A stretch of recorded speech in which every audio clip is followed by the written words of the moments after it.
Hello, this is Dr. David Green, CEO of the Washington Pain Network. Today's topic is what you need to know about trigger point injections. The trigger point is a tender and painful area of muscle. There are hyperirritable spots in the muscle associated with palpable nodules and taut bands of muscle fibers.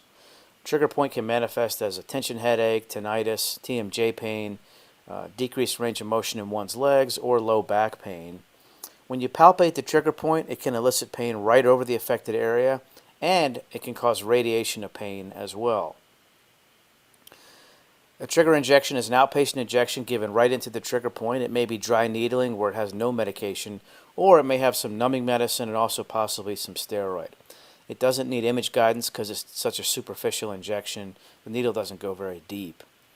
The injection helps several things: myofascial pain, which is defined as chronic pain in muscle tissue, fibromyalgia, tension headaches, tinnitus, TMJ pain, low back spasms, all the things that a trigger point can cause as symptoms. The procedure is outpatient, takes a few minutes, no image guidance necessary. The needle is placed directly into the muscular area of tightness, and usually the physician will see a small twitch and actually feel it as well. As mentioned, it can be just a dry needle. Can also include some numbing medicine and possibly steroid. The reason that dry needling may in and of itself be so effective is it can relieve pain just by moving the needle in and out of the affected area. And trigger point injections can be repeated every few weeks. The results are often excellent for relieving the pain. You may need repeat injections every few weeks. There's no large-scale studies looking at trigger point injections. The great news is that they are often effective with no medication, just dry needling. And it's such a low-risk procedure with a very high benefit that thousands, millions have done a year, thousands a day. Are there any risks? Minimal. The needle is not put very deep at all. The only risk is that it may not work for pain relief.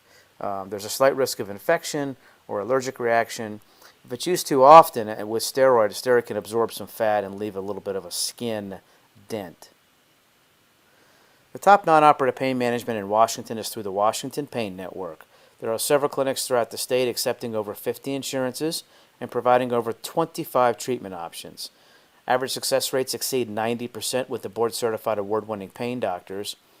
Visit us online at washingtonpainnetwork.com and then call us for more information and scheduling at 877-877-8556. I'm Dr. David Green with the Washington Pain Network. Your pain stops here.